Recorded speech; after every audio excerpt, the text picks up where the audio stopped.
Welcome to the Love Your Story podcast. Today, death by prescription, the opioid crisis, pills to heroin. In 2009, Darlene Schultz's 18-year-old son went to his doctor to get something for the pain for his degenerative back disease. He had just gotten a job at Home Depot and needed to control the pain so he could work. He came home with oxi-cotton. After 4 years of trying to beat the addiction that came from this, going through jail time and immense struggles, in 2013, this same young man overdosed in his parents' bed, and despite all work by paramedics, he did not recover. This mom, along with many others, have felt the shame associated with addiction, the horrible loss of a child, and the travail of watching them walk the road of self-loathing and a struggle against a substance that controls their lives. Stay tuned today for stories from moms who have lost children, for comments from Utah's Attorney General, Reyes, thoughts from John Huber, the U.S. Attorney for the District of Utah, and his take on prosecuting drug offenders, and thoughts by Brian Besser, the agent in charge of the Drug Enforcement Administration of Utah, the DEA, and the Metro Narcotics Task Force. I also get some interview time with Dr. Jennifer Plumb, a medical professional and tireless fighter in the opioid crisis. Stories are our lives in language. Welcome to the Love Your Story podcast. I'm Lori Lee, and I'm excited for our future together of telling stories, evaluating our own stories, and lifting ourselves and others to greater places because of our control over our stories. This podcast is about empowerment and giving you, the listener, ideas to work with in making your stories work for you. Story power serves you best when you know how to use it. In 2017, 49,068 Americans died from opioid-related overdoses. 115 Americans die from opioids every day. From 2010 to 2016, heroin-related overdose deaths have increased 500%, and more than 80% of heroin users started their cycle of addiction with prescription drugs. In October of 2018, the Utah Solutions Summit took place. This was a coming together of law enforcement, doctors, parents, students, recovery groups, and many others for an open conversation of stemming the tide of opioid addiction and death. These interviews and stories were collected from this summit to give you, the listener, a well-rounded look at the opioid stories and things being done in our communities. I did this because I also wanted to understand it better.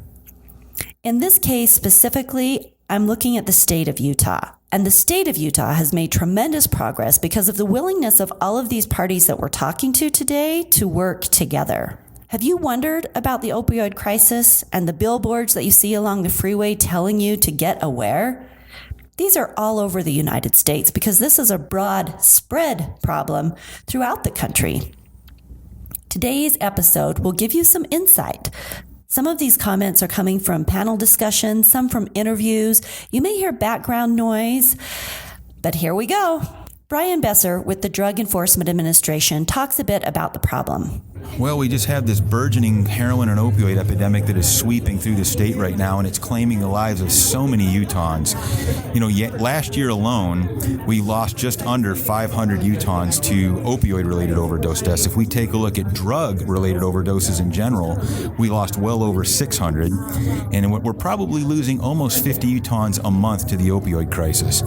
If we were losing that many individuals to firearms-related incidents or vehicle fatalities, we'd probably have people picketing up at the Capitol, wouldn't we? I spoke with a mom who had lost her child to an opioid overdose. Here's her story. My story starts around 2009. My 18-year-old son went to the doctor for medication for a degenerative back disease. He had just gotten a job with Home Depot and needed something for the pain while he was working. He'd graduated 6 months early and wanted to work for 6 months before he went to college. And the doctor, when he talked to me about it, he asked how I felt, and I said, I'm fine with it as long as you don't get Lortab. Because my brothers were addicted to Lortab, and I didn't want him to have to experience the same life that they had, which was very hard. And so he went to the doctor and came home with a bottle of oxi-cotton, which I was happy because it wasn't Lortab, but I had no idea that oxy-cotton was actually worse. How often do you think that the people who get started on these don't understand what the drug is, or simply don't understand how addictive it is, or think they'll just take a few? I mean, what do you think about that? I think that's very, very common. I think it's better now. I think doctors are more aware as well. But I think that you trust your doctor when they give you a prescription and they give you 30 Lortab or 30 oxy-cotton, and you're supposed to take them, the way it's prescribed. When you do that, you could become addicted. Now, me, I am allergic to opioids. I throw up.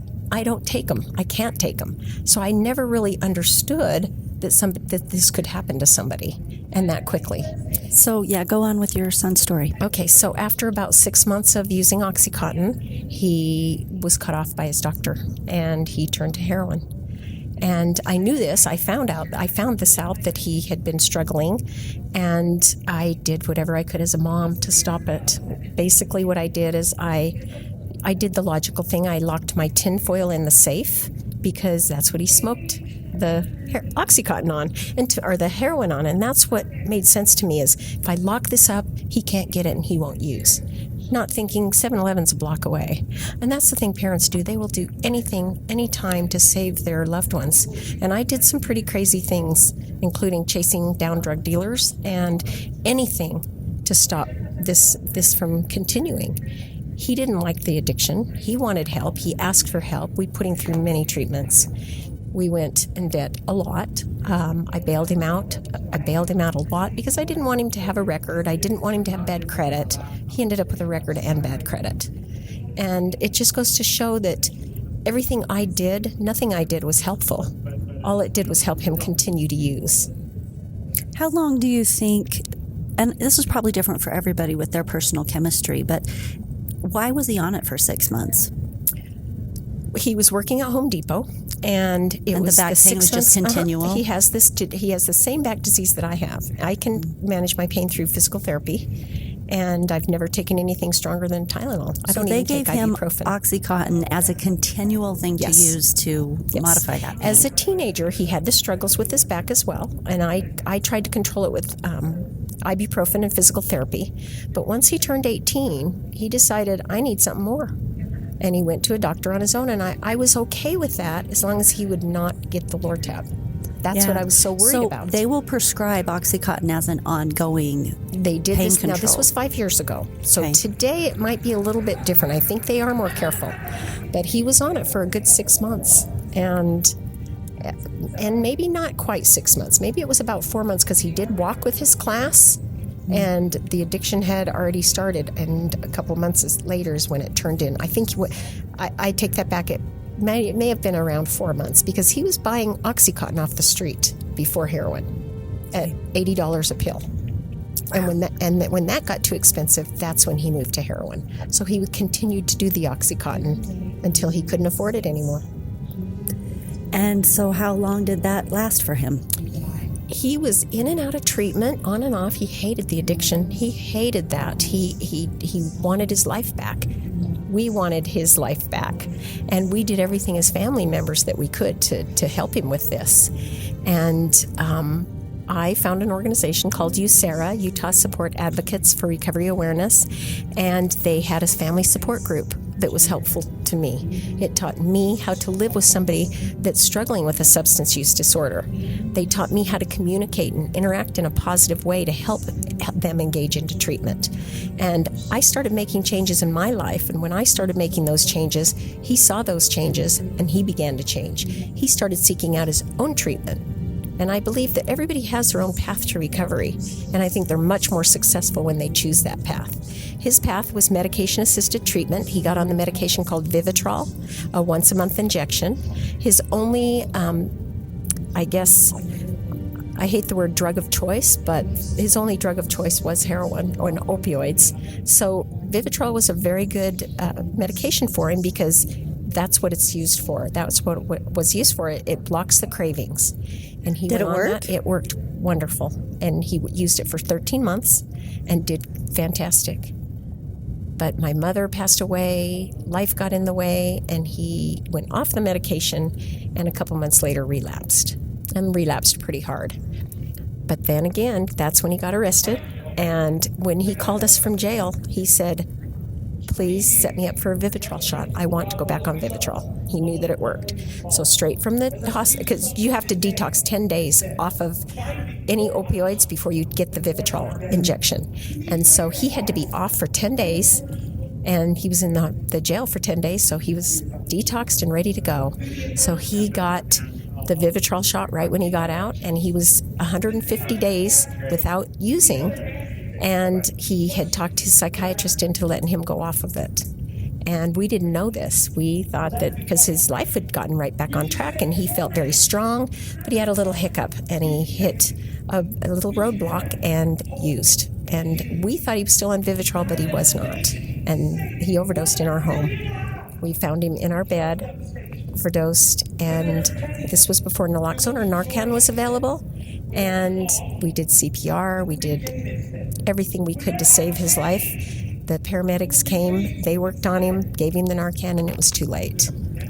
And one of the things, I work with USERRA now, and I help with the family support groups. We have 13 groups and 9 different Utah counties right now to help support these parents that have nowhere to go, nowhere to turn, and that need that support. And so one of the things we do is every parent that walks through our door, every family member walks out with a Narcan kit and trained how to use it.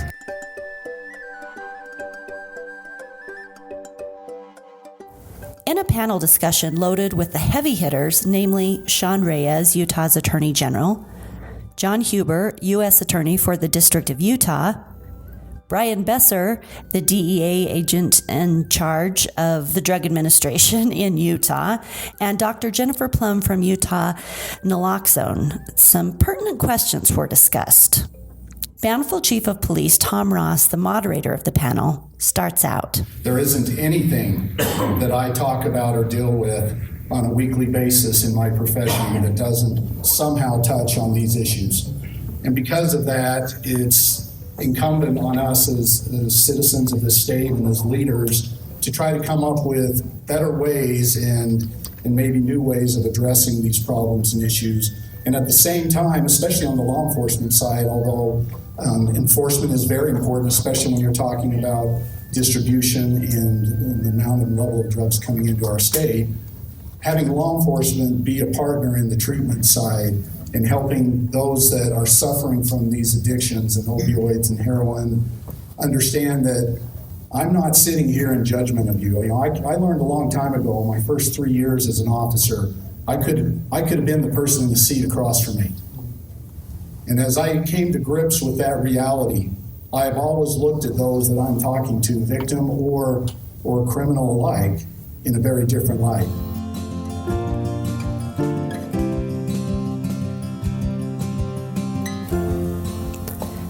Dr. Jennifer Plumb talks about the importance of efforts of different groups of people talking and working together to solve the problem. It isn't where you would typically think that our worlds would intersect in the way that this crisis and in the different, war on drugs is such a term of kind of potential polarizing thing to say, but in our efforts to have a war on the impact of drugs is what I like to call it.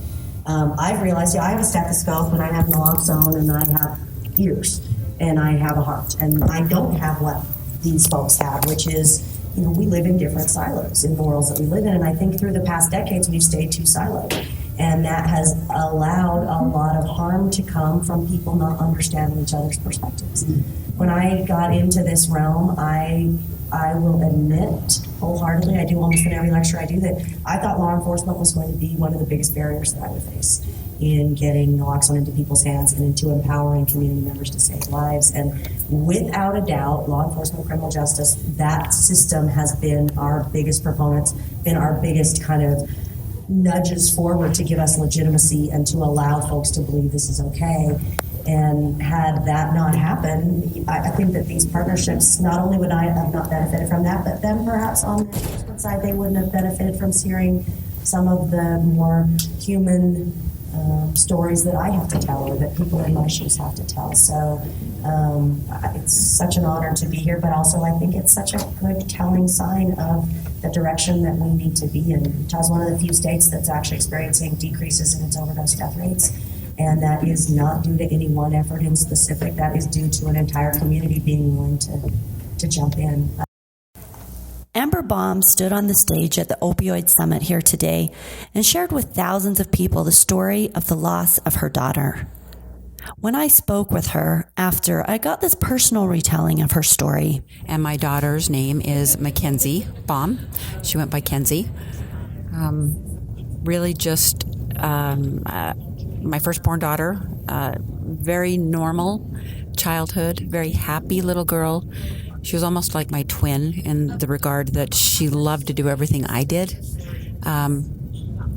Even we never argued about clothes because she liked to dress the way I dressed. And so we were extremely close. And I've tried to think back many times. I think any parent that's lost a child to overdose, you think back over their childhood and you try to comb through every memory or everything that may have caused them to feel less than or traumatized. And so I've gone back to very early memories and try to kind of pinpoint, which I don't think you can, but it's something as a parent, if you've lost a child, you almost compulsively do it. So Sure, you want answers. You want to understand. Yes. You want to put pieces together whether you can or not. Right, because if you understand it, it doesn't hurt so bad for some reason. You know what I mean? Well, it's how can you get anything bigger than this and to just try to find answers? Yeah, and I learned a lot of stuff about myself. This is my trauma threshold. She was just an adorable little girl. Everybody loved her. She was smart and witty and had a really crazy, kooky sense of humor. She was just kind of a nut. Squoze every minute, every second out of every day that she possibly could. I've never seen anybody have more fun than that child. I saw her pictures. She was a beautiful girl. Sounds like she was very popular in school and had lots of friends, and there was no social issues, nothing like that. Very well acclimated to life. She never wanted for friends. She always had plenty of boyfriends. She got asked to the dances. Her father and I did split up when she was she was in 6th grade, and my other 2 kids were in 2nd and 1st grade. And that did seem to hit her really, really hard. She was kind of an empath, and it was harder on her because she was older, for one thing, I believe, but it really kind of threw her for a loop. And she felt very connected to her dad, but her dad wasn't good for her. He had struggled with his own demons, and I wasn't sure how much I should have them even interact with her dad. But anyway. When did she start using? So when Kenzie was 16, and I only know this because when she got out of treatment, she had written a drug history in a journal. And it actually gave me some peace of mind because I really wondered how it had started and what age she started. So at 16, she had gone to a concert and she had, drank 151 rum, she wrote in there, and then she'd smoked some marijuana, and she had jumped up onto the stage and then fallen off and broken her arm. But she called her dad instead of me. And so her dad never told me. She came home with a broken arm, and she said, well, we had, we were in a car crash. She made up some crazy story. And anyway, I don't know that would have made a difference. But anyway, she started using with alcohol and marijuana. And then she was a very anxious child, and she was diagnosed with bipolar. And anyway, she was never calm. I'm not calm either, but she was really not calm. And so she went to a doctor, and then they prescribed her Xanax, even though she was, not 18 quite yet, but she had pretty severe anxiety. So she started taking that, and then started also taking oxy-cottons, but those were not prescribed. She got those from people's medicine cabinets. She got them from friends. And she took those for, I think, about a year, and then it got to the point where she couldn't afford them anymore. They were $50 to $60 a piece, so the next best thing was heroin. And it's bizarre now that I look back, but I would find pens that had no pen inside them. And tinfoil that I wasn't sure what was going on with, and my spoons kind of started disappearing. Anyway, now I know more and I know better, so I could do better. But I didn't know then, and those are the kinds of things that I've always really wanted to push to the parents, that, you know, if a kid's wearing long sleeves in the middle of summer, it might be something up. If you have to continually buy spoons and your forks and knives are never missing, and you don't have kids small enough to be in a sandbox, that's also a sign. So, yeah, something that I kind of want to, I don't talk about this very often, so I kind of want to share this with you because it's important to me, and it speaks to her life, and kind of the legacy that she was able to leave, even though she left the world in kind of a, you know, it's a shameful place. I don't know how else to put it. You feel so much shame. You feel like you should have known. Everybody else is looking at it like, why didn't you help them? How couldn't you help them? But when I found Kenzie and she was unresponsive and she was blue, I started CPR immediately. And did she OD at home? Yes, at home. When I came into the house, I immediately knew something was wrong, and mad dash down the stairs, and it was strange because the door was kind of ajar, and if anybody knows anybody or somebody about that uses heroin, they always lock the door, and most of them use in the bathroom. But the door was ajar a little bit, so I kicked it, and there she was, her sweet little face, just the most beautiful girl. She was leaned over the bathtub, and her face was blue, and I just patted her little face and said, Mackenzie, what have you done? And rolled her over. The needle was still in her arm, and we started doing CPR, and my then husband came down and he took over CPR because I was just sobbing. And I went upstairs and kind of just paced back and forth on the cement, you know, on the sidewalk, waiting for the emergency crews to come, screaming down the stairs occasionally, is she alive? Is she breathing? Is she alive? Is she breathing? Well, they finally came and took her, and she went to American Fork Hospital first, and they had shocked her and done the whole thing trying to bring her back, but it wasn't working, so they were helping her breathe. When we got to American Fork Hospital, they transferred her to Utah Valley. And it was such a surreal experience for me because I still thought she was going to sit up because she was such a jokester and such a character. I kept thinking she's going to sit up and be like, I got you guys, you know. And we walked in, and even when the ICU doctor, so they transferred us to Utah Valley. Now I know they transferred us there because that's the only hospital in Utah County that can do organ donations. Still did not know what was going on. And I went in, and this kind ICU, the head of the floor, his name was Dr. Bishop. I'll never forget it. I've been back to visit him twice. I try to go back every Valentine's Day because I know they're at work, and I take them cookies. But he came straight to me and said, "Are you Mackenzie's mom?" And I said, "Yeah." And he said, "I am a straight shooter, and I believe in being honest with you. And you will never see your little girl the way she was. She's not going to wake up, Amber." And still in my head, I thought, you do not know this kid. I mean, if there is a way she can get us, then she will. And he said, "Amber, you're going to have to start making really quick decisions. They're going to come fast. You're going to be confused, but you've got to really try to focus here." And I was like, okay. And so I sat down, and here came in the organ donation team. And that's when I went, oh shit, maybe she's not going to make it, you know? And I sat there and I cried and cried. And I can remember the shoes I was wearing.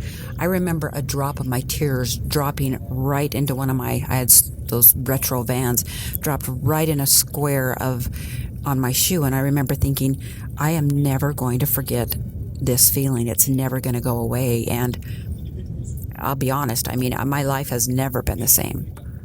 There was life before Mackenzie died and life after, and it has been a devastating walk of unimaginable emotions and really such deep depressions that I wondered if I would ever be able to come out of them. It took me about 2 years before I really did anything. I went to work and I would come home. And that was it. I was in bed all weekend. I could not make myself do anything. How did you survive? How did you I had to go to work. I had to go to work, and that kept me so that I got out of bed every day. But on the weekends, I would stay in bed Friday and Saturday, and I wouldn't move except for to go to the bathroom. I just had no desire to live. I had just lost my daughter. I have 2 other kids, and I never would, take some kind of an action to lose or, in my life. But I had the thought all the time, if I just didn't wake up, I mean, how can this hurt so bad? how can this hurt this bad? And I will never forget, I sat up in bed one night and this sound came out of my mouth that you can't even imagine. And the only way I could describe it later, a few days later, I thought, that is what wailing is. I sat up and I wailed because I missed my daughter. It was just more than a human being should be expected to endure, especially when you've struggled with them for 5 years to get them clean. You finally have your child back. I had her for about 40 days. Her eyes were clear. I got to make some wonderful memories with her, but it just seemed like an evil little trick from God. Here is your daughter so that you can remember what she was, and now I'm going to take her from you. It was just almost more than I could handle. The one thing that I take a little bit of solace in is that, when the organ donation team came in, I didn't think I could give her organs. I just didn't think I could. I thought it would affect the way that I saw her for the rest of my life. But I had kind of a moment of clarity, and I decided that I would donate all of her organs except for her eyes.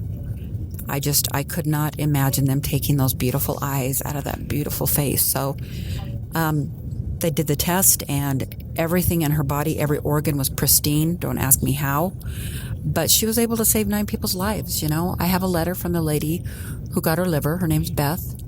I want my daughter here, don't get me wrong, but if there is anybody more deserving than Beth to continue on her life with her 2 little boys, I would be hard-pressed to find them. So That's a beautiful thing to hold on to. It is, right? And that part of your daughter is still alive. Is alive on the earth. People. Yeah. I've had a couple of other people reach out to me. Both of her lungs went to separate people, but I need to find a better word. A blessing is not a word that could ever come out of something like this. I would call it a deeper understanding of life and love. And just really how deeply someone can love. And with that grade of love for a child comes deep, deep loss when you lose them. What has helped me is that I started a nonprofit called Overdose Awareness Utah, and I have helped 4 or 5 moms now bury their children. They call me and I help them through the process, and the things that I've learned, hey, you might want to do this, and I know you don't want a picture of your child in the casket, you think right now, but I'm telling you, you might. I want you to think about that. Let's think about, getting a thumbprint. Let's take some pictures of your hands together. Things that I didn't think about. It gives me some solace, and it just makes me feel connected because these other moms are going through the same thing that I went through. And we've formed a bond that I have never had with anybody else, ever. The Addicts Mom, I'm the Utah State chapter of that. We have about 300 members now. And I would say roughly half of them have lost their children. And it shows me the deep need for grief groups and grief counseling for people who have lost a child to substance use passing. There are not any. Would you like people to be able to contact you about these services? Oh, you know what? If you have a child that's struggling with addiction, you will never find a better group of women, more helpful. They know the ins and outs of jail. All their kids have had all these issues. It's called the Addicts Mom Utah chapter. We are a family. Where can they find you? Facebook. It's solely on Facebook. It's a national organization with about 30,000 moms. They just went to the Fed Up rally. They're very involved with legislation and trying to change the way things are done. But it saved my life. I wish I would have had it while Kenzie was in her addiction. I didn't find it. I found it afterwards. But it has been every bit as good for me after the fact to know I'm not alone. It helps people so much. Back on the panel, Brian Besser talks about the Utah communities and the involvement of the shame stigma in the fight with addiction and the transition from pills to heroin. Well, this is definitely a variegated subject. I've bounced around, the country for the last 25 years, and each state has its own unique issues, right? I was talking about this in a interview just a little bit ago, in fact. We had a press conference just a few minutes ago. And Utah's greatest strengths oftentimes can be its greatest weaknesses. What do I mean by that? And this is not an indictment, it's an observation from someone, coming out from outside of Utah.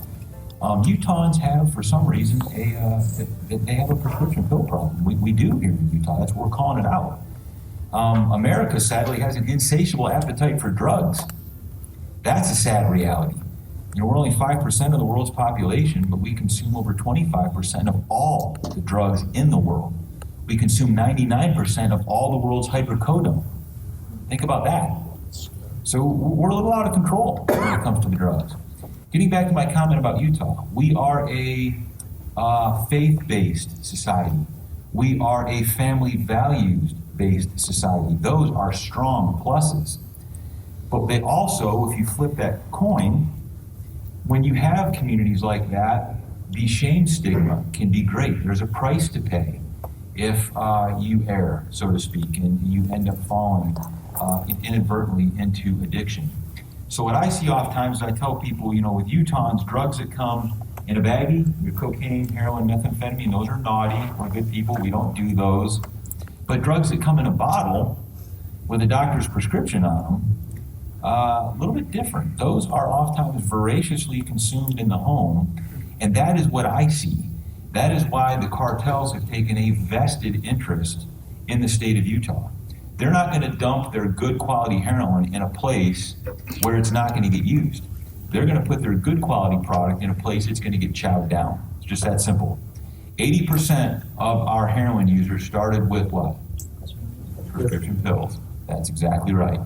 And then we've had the advent of counterfeit fentanyl tableting operations, which has really kicked this thing into high gear. Because now, if you can't get your legitimate pills, you drive to the street to get your pills when you think they're a legitimate pharmaceutical grade pill, and it's not. It's garbage binder laced with fentanyl or heroin, and you're rolling the wheel when you take the pill, and an extremely deadly scenario. Attorney General Sean Reyes talks about the role trust plays in the escalation of this public health crisis. Utah is a very trusting community. And because we trust so much, we trusted our physicians who for decades trusted the medical research that they relied on, that frankly, opioid manufacturers manufactured. They were deceptive. And so that chain of trust, unfortunately, led a whole generation of us and our loved ones to inadvertently become addicted to pain pills. And trust is a good thing, but it makes us vulnerable sometimes to positions of authority. We say, well, I wouldn't think twice about that. And I think in another conversation, we have to ask ourselves hard questions about what we expect and demand from pain management as patients and as a community. With all the bad news that you talked about in the increase, the good news for Utah is that deaths related to opioid overdoses did go down from 16 to 17. Some of that's we were so high to begin with that, wow, I mean, as exciting as a 20% decrease is, we still know we have a lot of work to do. Are you wondering what has been done on the law enforcement side of things? When John Huber was asked about the balance he finds between all of these areas of approaching the war on drugs, he clearly states that his focus is not on balance. His focus is on getting the bad guys. Well, there's no balance in my game. I mean, it's not a balance. It's pedal to the metal on law enforcement. I'm serious. I don't know how to treat people. I'm not a social worker. I'm a trained and experienced prosecutor, and that's who I work with. I work with special agents and law enforcement officers. And, it's not the answer, but it's one of the answers, law enforcement.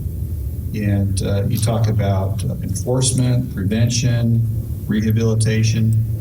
That's kind of a three-legged stool that we're talking about here to help bring the death rates down. And that is my main motivation, given directly from the president to the attorney general to me at a table where I was 3 feet away from the attorney general, telling me and other U.S. attorney leaders, you need to bring the death rates down, everything in your power. Well, the things that are in my power are law enforcement. And so I've talked with treatment professionals, and surprisingly, in one setting, they were offended at that approach. And I guess I can see maybe what you're talking about. We don't want to punish addicts for being addicts, but that's not what I'm talking about. The cases that Special Agent Besser and I bring are not against addicts. they're against huge distributors. And if we can affect access to the drugs, if we can affect the price of the drugs, if we can affect the risk in engaging in this underworld, then we are making a difference in the number of people who will begin to use it or continue to use it. And stem, hopefully, the tide of drugs that flow over our highways every day. Right now, there are literally hundreds of pounds of drugs traveling on I-70, I-15, and I-80. Our troopers are doing the best they can to find them. And they find them really well. They do a great job. But it's just the tip of the iceberg. And it goes back to this appetite that we have in this country, which is a deeper societal issue that is part of this summit today. Why do we have such a desire that profiteers are happy to take advantage of, that cartels are happy to take advantage of? We want to make it difficult on those profiteers and those cartels, those international organizations.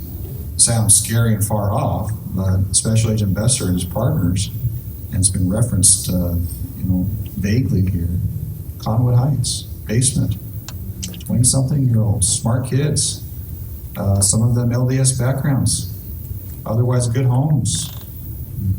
And they're able to set up shop and distribute a huge amount of drugs, leading to what we believe are dozens of actual deaths. So, pedal to the metal, there's no balance in this for me. We're going to go hard and heavy as we can against the biggest targets we can, and hopefully affect access, price, and risk. And in doing that, enforcement becomes prevention.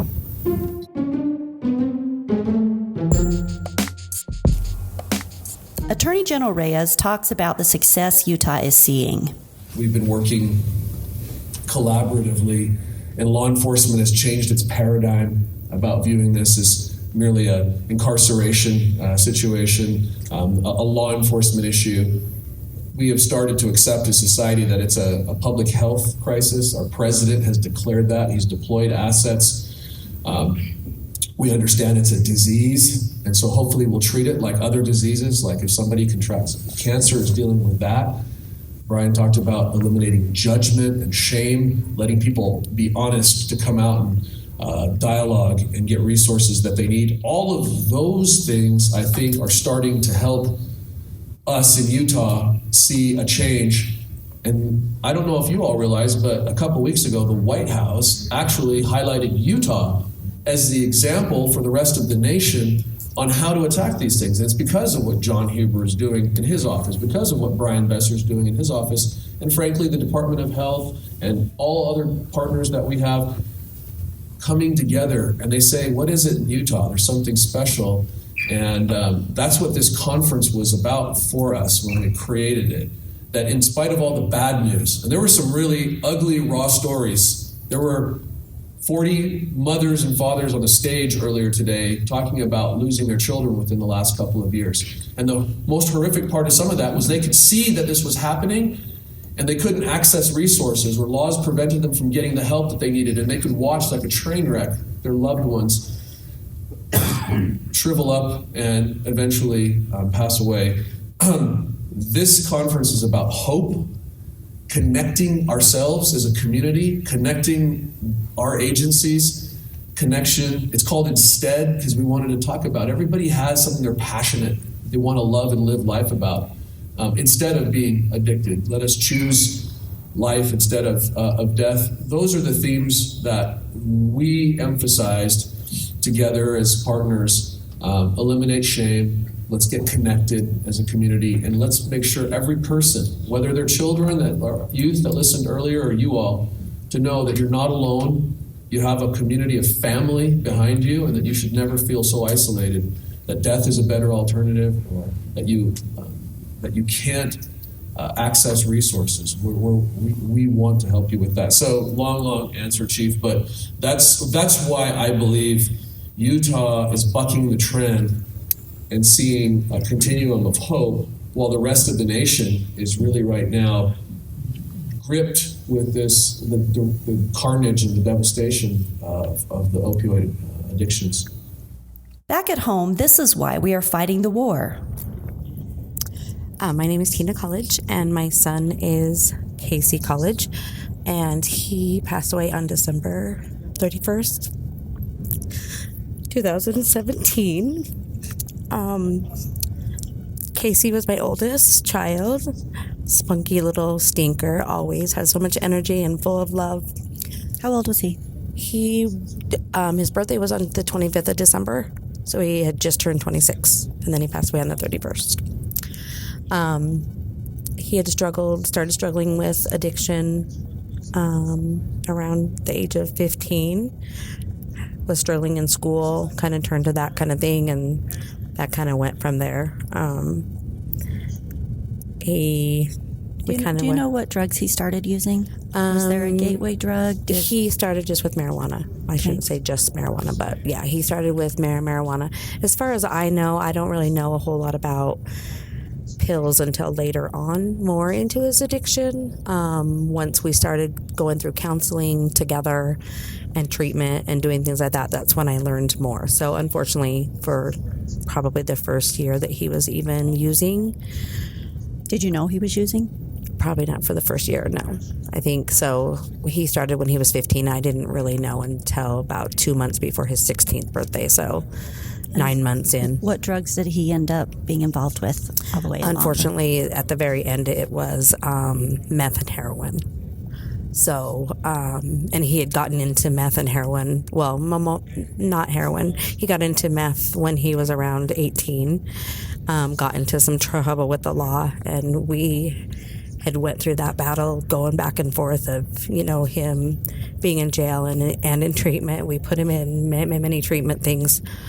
And then he finally went to a treatment that was for 120 days that we absolutely loved and felt really comfortable with him being there. He was only there with a couple other clients, and so it was really close to home for him because he had really close interaction with the therapist, and so that was... So really hands-on, personalized work. Yeah, and it was real. Like, they had to do shopping, they had to cook, and they got to find them, who they were. At that point, I was kind of a mess, and I was going through Al-Anon and doing those types of things, and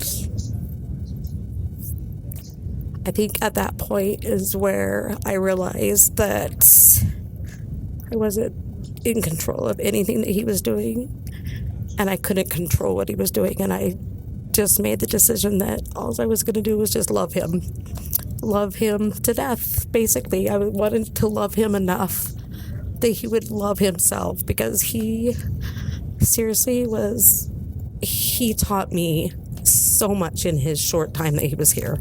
So much. What did he teach you? I think the very most important thing that he taught me was unconditional love and the beauty in everybody. That he loved everybody. It didn't matter who they were. It didn't matter if they were a bishop of a church. It didn't matter if they were a drug addict, or he loved everybody, and he found the good in everybody. And that was one thing that I still can say to this day, that I feel like he's my angel in that, because I try so hard every day just to be grateful for what we have, and to be grateful that we had him for the time that we did, because I can't bring him back to us, but I feel like there was so much shame in the fact that I felt so guilty and shameful for his addiction, and he never ever made me feel that way. He always just loved me and was so grateful that I loved him through it all. So, what was his experience like? Through his drug addiction? Yeah. So it sounds like there was about 10 years. It was very painful. He, during his time that he was clean, he was happy and family oriented, always wanted to be with us and doing things as a family and things like that. But then when he was down in the dirt, he was down, and he did not love himself or anybody else. But I tell you what, one thing that he always did, even till the day that the night before he died, he always let me know that he was alive when he was in his addiction. So he had relapsed. He was with us for a whole week at Christmas with our family. It was the best Christmas we've had in so long because we got to spend so much quality time with him. And then he relapsed on the 28th of December. And he called me and told me that he relapsed, and he kept in touch with me until Saturday night, and he died on a Sunday morning. And every day it was just, I love you and thank you for never giving up on me. And Did he know he was going to die? Part of me feels like he did at this point. He had been in trouble and had been in treatment he was clean for almost 2 years, relapsed in October, and had to go to prison for 60 days. And he told me on Christmas that he would die before he ever went back there. And so when he called me on the 28th, I knew that he wasn't going back there, and I knew where he was going to go. But, like, in my heart, sadly. What did you do? I just prayed and prayed and prayed and talked to him every day for those 4 days. But by the time Saturday came, I knew it was too much. Like, I shouldn't say I knew it was too much. It was too much for him to handle. But he had plans to go on Sunday morning. He was supposed to go to a sober living in Ogden. And I kind of was hopeful Saturday. I was kind of hopeful that was still going to happen. But, yeah, he didn't make it there. So where did he die? How did you find out about it? He died in Orem at my ex-husband's sister's house. Sadly, she's an addict as well. And, yeah, that's where he died there's 5 people there with him during that time. Were they using with him, or was he hiding out to use, or? I'm pretty sure that they were all using, yes. I'm sorry. Yeah, me too. And I'm sorry for everybody that has to go through this. Yeah. And I keep thinking to myself, trying to be involved in these things now as much as it's painful to me, that if we can just help one other mom not go through this. Just one. Parting advice for potential addicts that are listening to this, or for parents? For parents, I say don't give up on your kids, and make sure that they know that you love them. Because I think, sadly, in their addiction, they think that they are horrible people and that nobody cares about them, and it's not going to matter if they're here or not here. So for parents, I say, that was mine, and it's still my motto, to still love them until they love themselves. For the addicts, yeah, just reach out to people. There's so many people that care about them. And I think that they would be surprised how many people really love and care about them and are a listening ear, and there's a lot of things now. There's so many programs and things that they can get into that they can reach out for help. So After the panel, I spoke with Jennifer Plumb about her work in the medical realm and with naloxone. I, in July of 2015, co-founded an organization with my brother, Sam, called Utah Naloxone, and this was in response to our naloxone access laws that had been passed in Utah in 2014, with the hope that we could get the overdose reversal agent naloxone into people's hands so that folks who were overdosing could be saved. And Can you tell the listeners specifically what that is? Yeah, so naloxone it's one of those pretty amazing substances. It has one job. You cannot get high with it. You cannot relieve pain with it. You cannot get addicted to it. You cannot overdose on it. It is only what they call an antagonist. So its only job is to reverse an opioid overdose. We have used it in ERs and ORs and ambulances since 1971. It's not a new substance, but programs in places like Chicago and Oakland and New York started putting it into people's hands in the late 90s and demonstrated that we could save lives, especially in populations populations who were nervous to call 911, populations who weren't comfortable perhaps reaching out for the traditional medical system help because they were worried about legal ramifications. So there's value in putting into the hands of families who have known opioid addicts within their family. Actively using members of our communities. My brother died in 1996 of a heroin overdose, and his friends at the time were using with him, and when he overdosed, they panicked. They didn't call 911. They hoped that he would come back around, and they were worried.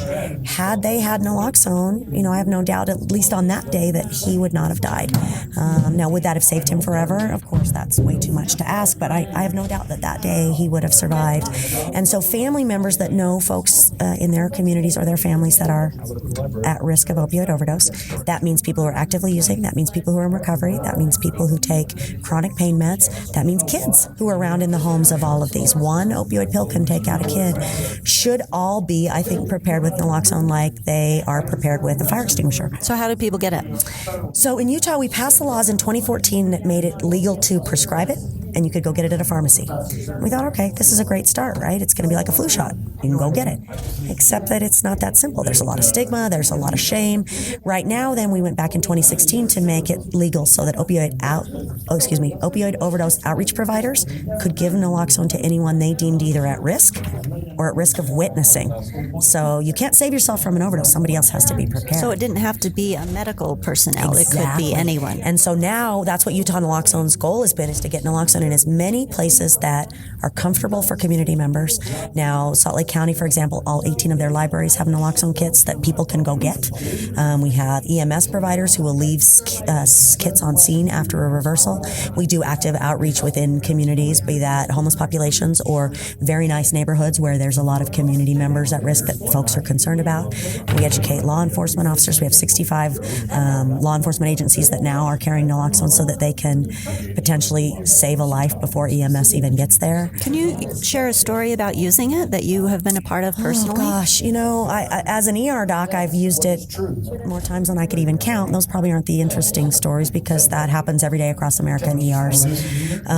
Probably for me, the most interesting story came when I was very early on in these naloxone efforts, and I was downtown taking my son to a class, and there was some ruckus going on to the side of us. We were stopped at a stoplight, and people were screaming, please help her, and I flipped my car around to help her, and it turned out she was experiencing an overdose.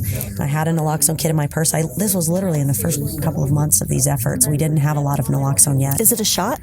It's an injection. There is a nasal form, but the kits I distribute are shots. And her friend said she's overdosing, and I recognized the signs. Her her pupils were tiny little pinpoint pupils, which is what happens in opiate overdose. She was blue. She was not breathing. And even though I had been an ER doc for years, I was nervous. Am I going to hurt this person? Am I doing the right thing? I'm out on the street in a dress and heels, and here we are helping this woman. And she got a dose of naloxone, and I started to see her breathe, but she wasn't up talking. About 3 minutes later, she got a second dose, and she sat right up and looked at me and said, where's my sunglasses? Wow. And for the first time in my life, I truly felt like, and I've saved many lives or been involved with people saving many lives in the ER. For the first time, I felt like, had I not been in this spot at this time, at that exact moment, at that red light, that we might not have had her. And it was, for me, kind of that moment of there is no reason that a first responder has to be a doctor or an EMT or a cop. First responder means first person there. That can be mom, that can be dad, that can be friend, that can be community outreach worker, that can be stranger, that can be cop, that can be anyone. First responder means first person there, and it was kind of that increased, I guess, oomph that I needed to see that we had to do this. We had to equip people. And since that time, so since July 2015, we've gotten out over 36,000 free kits across the state of Utah, and we're aware nice job. Yeah, it's pretty amazing, isn't it? Yeah. We're aware of over 2,500 reversals. 2,500 times it's been used by non-medical people to save lives, which is both amazing to me and terrifying. Wow. Terrifying that in just over 3 years, 2,500 times that I know of, I'm certain there's more, but 2,500 times that I know of, people have had to step in and save somebody's lives. So I'm so grateful that they are prepared and ready, but I'm also terrified that that's necessary. So you're spending a lot of your time, you're an active ER doctor, but a lot of your time pushing this particular thing, trying to get it out into people's hands. Yeah, and as a part of that also, helping educate our community entities these are agencies that naloxone is not going to fix this crisis, right? But it's going to keep people alive.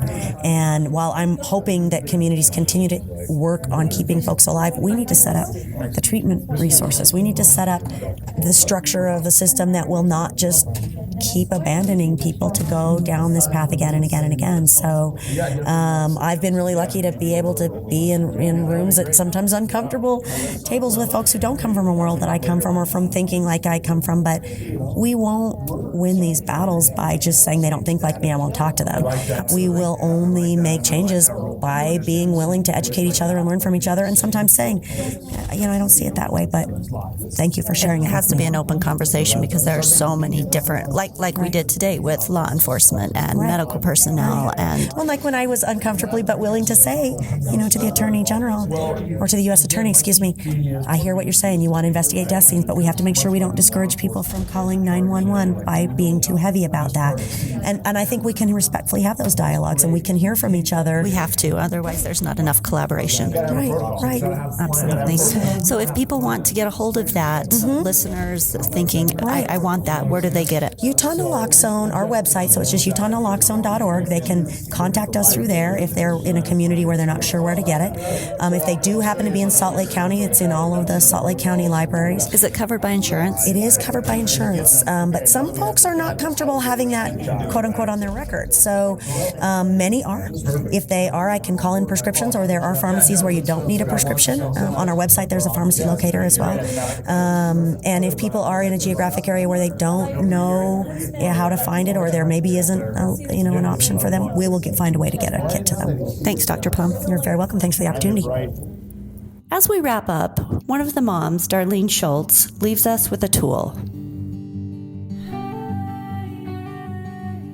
Okay, our organization is USERA, Utah Support Advocates for Recovery Awareness, and we're a recovery community organization. We have 2 recovery community centers in Utah, one in Salt Lake City and one in St. George. Our recovery community centers offer many, many resources, not just for the family members. We have our family support group, our craft family support group, but we also have many other services as well. We have peer coaches that people can come in and meet with peer coaches to help them through with their substance use disorder. We have meetings, at least 2 different meetings every single day, 7 days a week, offered for those that need that kind of support. We also have an ARCHES team, addiction recovery coaching in healthcare and emergency settings. And this is a team of trained peer coaches that are all in recovery themselves that go into the emergency rooms and meet with people that have struggled with an addiction somehow or overdosed, and they make that connection, because the opposite of addiction is connection. How busy are you guys? Very busy. We're actually, our ARCHES team are ready to hire on new people. They're 24/7 on call, and they're getting calls all of the time. So for any of the listeners who know that they're addicted in whatever stage in the beginning, or are users of heroin or opioids of any type, or they're farther down that line, or they're in between recovery, any of these people can call you for more information or support, correct? Absolutely. They can call the centers open every day from 9 to 5, I believe they take calls, but they're open most of the time till about 8 o'clock at night, running meetings. So they could drop in any day. They could drop in, or they could call to get the services. There's always a friendly face waiting for them. And the one thing I wanted to say, if I can say this, my son went to a lot of treatment. He went to a lot of counselors. And when he came to USERA for the very first time, and he met with our director, Mary Jo McMillan, he walked out, and I asked him, how did that go? And he said, that was the first time I wasn't treated like a piece of crap. And those were his exact words. And he felt good. He felt listened to. He was treated with kindness, which is something he wasn't used to. Utah stands as an example as a state who has excellent collaboration between families, politicians, law enforcement, and medical professionals who care and are banding together to take on this crisis of addiction that so often begins with prescription pills. Now, not everyone understands it, and not everyone in the medical profession is on board or even understands necessarily what they're up against. But there are enough people in these key groups that are trying to band together, trying to educate, and trying to work for the alleviation of this, that Utah is standing out as an example for other states to follow. Our death toll here in Utah has decreased this year due to these efforts, and all are hoping to keep up this trend. If you or someone you love is caught in this crisis, in this story of drug addiction and overdosing and death, I will have the recommended organizations and contact information in the show notes on the website at www.loveyourstorypodcast.com. And I thank the moms who are willing to share their stories here on the show today, who are willing to share their hearts and their advice. Thank you, the listener, for being here today. And if you like the show, please leave a review on iTunes, Apple Podcasts, or wherever you listen.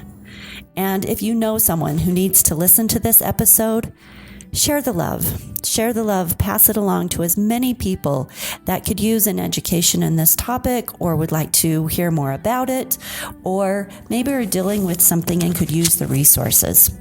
We'll see you next week on the Love Your Story podcast.